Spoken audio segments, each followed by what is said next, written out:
اولاد کو دیکھ دیکھ کے آنکھوں کو سکون ہوتا ہے، انسان کی طبیعت شاش بشاش ہوتی ہے۔ حضرت عمر وظیفہ لگانے لگے تو حضور کے گھر میں خدمت کرنے والے حضرت اسامہ بن زید کا وظیفہ ڈبل لگایا اور اپنے بیٹے عبداللہ ابن عمر کا وظیفہ سنگل لگایا۔ تو حضرت اسامہ بن زید کہنے لگے ابا جی میں نے تو ہجرت بھی کی، جہاد بھی کیا، اسامہ تو ان دنوں بچے تھے۔ تو حضرت سیدنا عمر فاروق جواب میں کہنے لگے پتر، اسامہ کے والد زید نے بھی حضور کے گھر میں نوکری کی، اسامہ بھی نوکری کر رہا ہے۔ حضرت عمر کی شان کیا ہے زمانہ جانتا ہے، پر پھر بھی حضرت عمر فرمانے لگے تو نے اپنے باپ کے ساتھ ہجرت کی، فرمایا ان کی خدمت زیادہ ہے حضور کے گھر میں، لہذا ان کا وظیفہ بھی زیادہ لگایا جائے گا۔ چادریں آئی تھی مال غنیمت میں، ڈھیر ساری چادریں، ڈھیر ساری۔ تو حضرت عمر نے صحابہ کرام علیہم رضوان کی ازواج پر، صحابیات پر وہ چادریں تقسیم کر دی۔ ایک چادر بڑی خوبصورت نکلی اندر سے،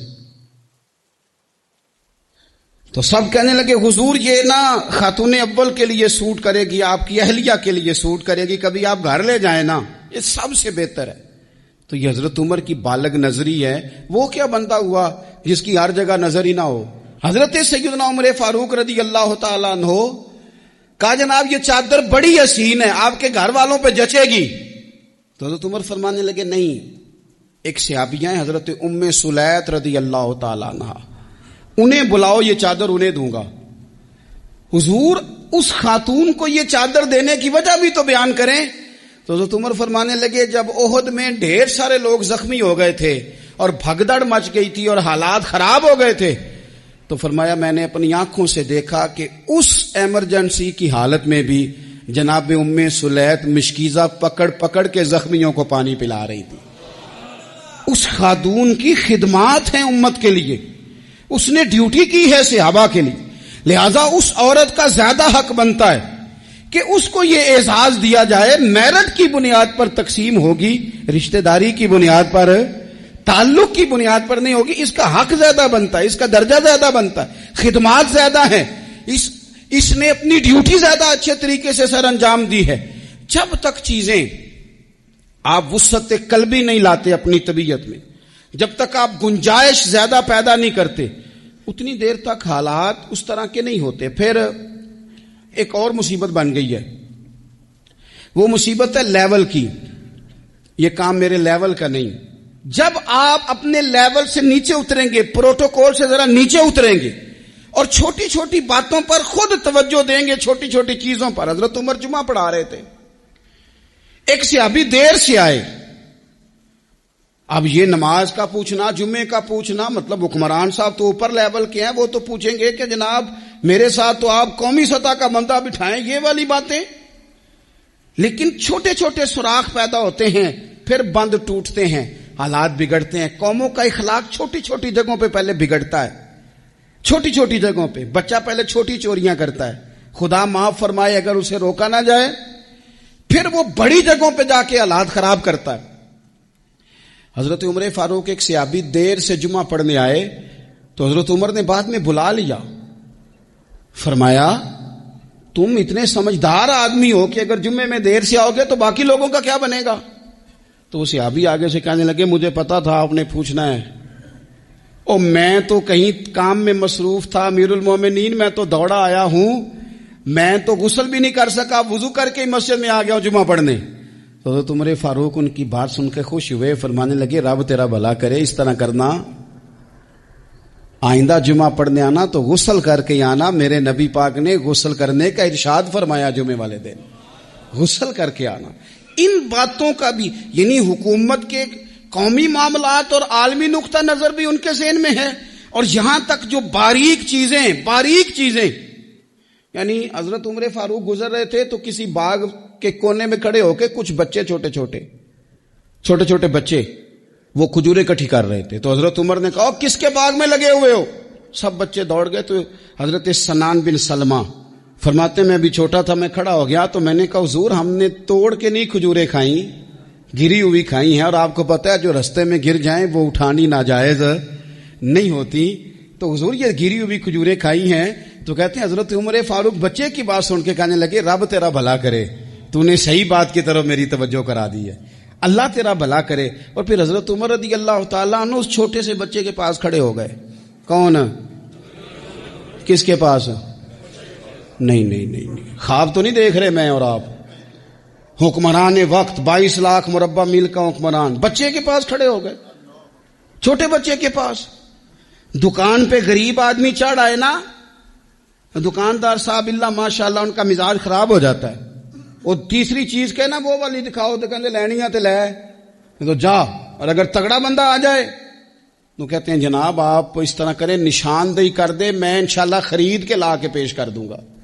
مزاج بدل جاتا ہے، غریبوں کے پاس، چھوٹوں کے پاس، عام آدمی کے پاس آپ جائیں۔ ہمارے حکمرانوں کا غریب آدمی سے گیپ بہت زیادہ ہے، پیروں کا غریب آدمی سے گیپ بہت زیادہ ہے، بڑے علماء کا عام آدمی سے گیپ زیادہ ہے، تاجروں کا عام آدمی سے گیپ زیادہ ہے، شیشے کے بڑے بڑے محلات میں سوسائٹیوں میں بسنے والوں کا غریبوں سے گیپ زیادہ ہے۔ اس لیے امیر غریب کی تفریق بڑھ گئی ہے، حالات اور طرح کے ہو گئے، بعض غربا امیروں سے نفرت کرنے لگ گئے۔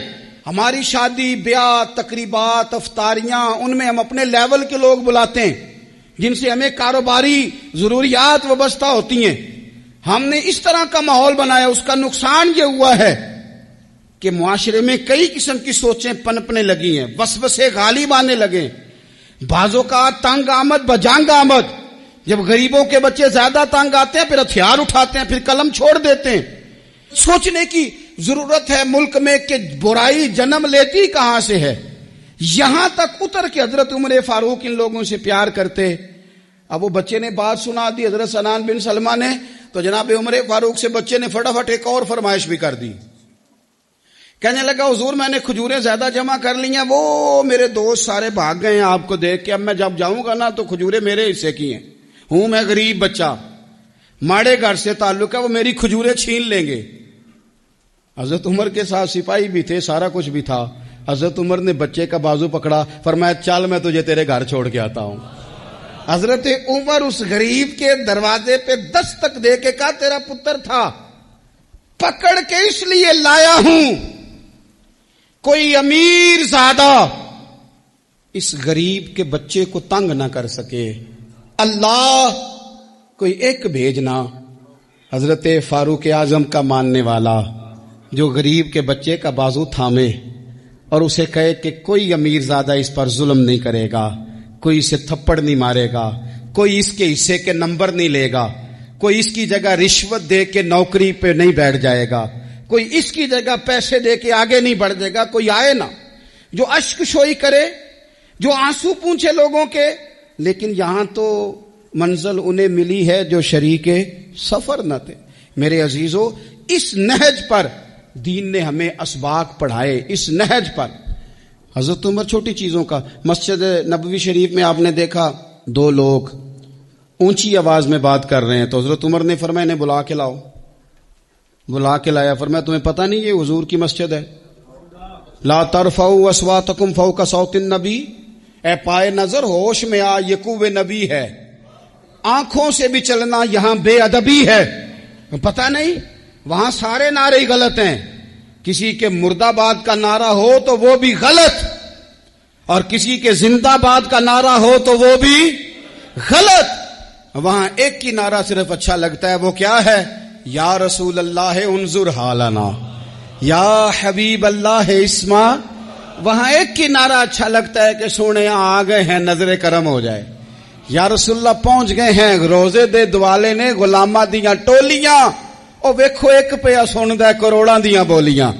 وہاں یہی نعرہ اچھا لگتا ہے، لب واہ ہیں، آنکھیں بند ہیں، پھیلی ہیں جھولیاں، کتنی مزے کی بھیک تیرے پاک در کی ہے۔ اور قربان جاؤں اپنے امام پر، اس قلم پہ واری جس سے وہ لکھا کرتے تھے، کہنے لگے کعبے کا نام تک نہ لیا، طیبہ ہی کہا، پوچھا جو تھا کسی نے کہ عظیمت کدھر کی ہے، ان کے طفیل حج بھی خدا نے کرا دیے، ورنہ اصل مراد حاضری تو اس پاک در کی ہے۔ تو حضرت فاروق اعظم رضی اللہ تعالیٰ انہوں نے نا ان دو لوگوں کو بلایا اور بلا کر کے فرمانے لگے کہاں کے رہنے والے ہو؟ کہاں سے آئے ہو؟ نے کہا جی ہم طائف کے رہنے والے ہیں۔ فرمایا تمہیں پتہ نہیں یہ نبی پاک کا روزہ ہے، حضور کی مسجد ہے، یہاں آواز اونچی نہیں کرتے، تمہیں خبر نہیں؟ اور پھر حضرت عمر فرمانے لگے اگر تم مدینے کے رہنے والے ہوتے تو میں تمہیں کوڑے مارتا، میں تمہیں سزا دیتا، تمہیں پتہ نہیں کہ کس طرح کا مزاج اور ماحول ہونا چاہیے۔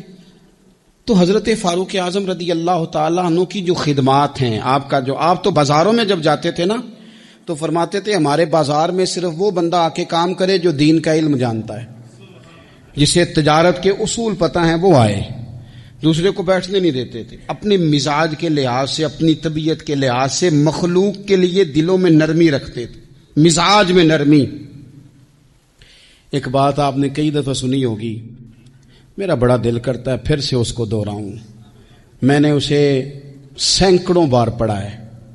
جب طبیعت پوری بے چین ہوتی ہے اور اپنی ذمہ داریوں کا احساس کرنے کو دل کرتا ہے نا، تو پھر خیال آتا ہے کہ ہم بھی پڑھیں ذرا ان چیزوں کو، بار بار پڑھتا ہوں تاکہ احساس ذمہ داری پیدا ہو۔ آپ کے غلام اسلم فرماتے ہیں رات کو میں اور جناب عمر نکلے تھے تو ایک مکان میں ہم نے دیکھا کہ ایک عورت نے نا، اس کے بچے بار بار شور کر رہے ہیں اور وہ کچھ پکا رہی ہے، آواز آ رہی ہے۔ تو حضرت عمر نے دروازے پہ دستک دی، کون ہے دروازے پہ؟ کہا میں ایک غلام ہوں۔ حضرت عمر کہتے ہیں غلام ہوں، بہن کیا مسئلہ ہے، بچے کیوں رو رہے ہیں؟ تو بی بی کہنے لگی تمہیں کیوں بتاؤں، جاؤ نا اپنا کام کرو۔ حضرت عمر نے اصرار کیا تو تلخ لہجے میں، جس سے غصہ نہیں کر جاتے حکمران، councillor, chairman, M P M N A, ناراض نہیں ہو جاتے، اس تلخ لہجے میں بی بی کہنے لگی دعا کرو اللہ میرے اور عمر کے درمیان قیامت میں فیصلہ کرے۔ کیسا حکمران ہے کہ اس کی حکومت میں میرے بچے بھوکے سوتے ہیں، یہ میں نے پانی میں روڑے ڈال کے چڑھائے ہیں، لیکن یہ پیٹ کی بھوک یہ بڑی ڈاڈی ہوتی ہے، یہ نیند بھی نہیں آنے دیتی۔ خیال تھا رو دو کے سو جائیں گے پر سو بھی نہیں رہے۔ حضرت فاروق اعظم دوڑے گئے، گھر سے سامان، اناج، غلہ کندھے پہ رکھا۔ خادم کہتے ہیں میں نے کہا کہ مجھے دے دیں، فرمانے لگے چل تو وعدہ کرنا قیامت میں بھی میرے بوجھ اٹھائے گا۔ کہا حضور نہیں، وہ تو میرے بس کی بات نہیں۔ فرمایا پھر مجھے کرنے دے۔ دوڑے آئے، اس خاتون کے دروازے پر لا کے وہ چیزیں رکھی، کہا بہن اگر تو پردہ کر لے تو یہ غلام نہ آج کھانا پکا دے تیرے بچوں۔ پھر وہ گھی چڑھا کے، چینی ڈال کے، کچھ سامان پکتا تھا وہ کھانا پکایا۔ غلام کہتے ہیں جب پھونکے مارتے تھے تو داڑھی سے دھواں نکلتا تھا، آگ جلاتے تھے دھواں نکلتا، پھر کھانا پکایا، پھر ان بچوں کو کھلایا۔ پھر حضرت عمر فاروق رضی اللہ تعالیٰ عنہ تھوڑے پیچھے بیٹھ گئے تو بچوں کے ساتھ اس طرح کی باتیں کرنے لگے کہ وہ ہنس پڑے۔ جناب اسلم کہتے ہیں بچے اس بیوہ کے ہنستے تھے، بچے ہنستے تھے اور عمر روتے تھے۔ جب وہ ہنستے تھے تو فاروق روتے تھے۔ پھر وہ بچے آہستہ آہستہ لیٹنے لگے اور جب وہ سونے کی طرف بڑھنے لگے تو حضرت عمر کہنے لگے بہن میں جاؤں؟ کہنے لگی رب تیرا بھلا کرے، میرا کلیجہ پھٹ جاتا اگر میرے بچوں کو آج شام بھی روٹی نہ ملتی۔ تو سیدنا فاروق اعظم رضی اللہ تعالیٰ عنہ کہنے لگے پھر تو میرے لیے دعا کرے گی؟ کہنے لگی میں دعا کرتی ہوں اللہ عمر کی جگہ تیرے جیسا کو نیک آدمی بٹھا دے۔ تو حضرت عمر کہنے لگے ایک چھوٹی سی گزارش بھی مان لو گی؟ کا کیا؟ فرمانے لگے کوئی یہ میری خدمت اگر پسند آئی ہے تو عمر کو معاف نہیں کر دیتی؟ غلطی ہو گئی، اسے پتہ نہیں تھا، اپنے منہ سے کہنے لگے سیاںا بھی نہیں، باشعور بھی نہیں، اسے چاہیے تھا خلافت کی ذمہ داریاں نہ لیتا۔ لیکن حضرت صدیق نے کہا تو وہ مان گیا، لیکن بہن میں اسے جانتا ہوں، بزدل بڑا ہے، کمزور بڑا ہے، ضعیف بڑا ہے، اگر تو قیامت میں اس کی شکایت لگائے گی تو بڑا کمزور پڑ جائے گا، اس کے لیے مشکل ہو جائے گا۔ تو کہنے لگی اچھا اگر تو اتنی سفارش کرتا ہے تو جا، میں نے عمر کو معاف کیا۔ حضرت فاروق اعظم نے چہرے سے کپڑا ہٹایا تو بی بی کہنے لگی اوہو آپ عمر ہیں؟ تو آپ فرمانے لگے میں جو بھی ہوں تو وعدہ کر چکی ہے کہ تو نے عمر کو معاف کیا۔ پھر باہر نکلے اور اپنے خادم جناب اسلم سے کہنے لگے 2 بندے اور بلا اور انہیں گواہ بنا کہ میں نے اس غریب کے روتے بچے ہنسائے ہیں، تو جا کے ان کو بتا میں نے وہ ہنسائے ہیں، اس کے بھوکے بچوں کو میں نے روٹی کھلائی ہے، اور تو گواہ ہو جا کہ اس بی بی نے خود کہا ہے بغیر جبر کے، میری گزارش پہ کہا ہے کہ میں نے عمر کو معاف کی۔ کیوں نہ ہم بھی اپنی اپنی ذمہ داریوں کا احساس کر لیں، کیوں نہ ہم بھی جہاں جہاں ہماری ڈیوٹی ہے ہم بھی وہاں غور کر لیں، کہیں ایسا تو نہیں کہ ہم بھی کمزور پڑ گئے ہیں، ذمہ داری تو لے لی ہے پر اب ہم ادا نہیں کر پا رہے۔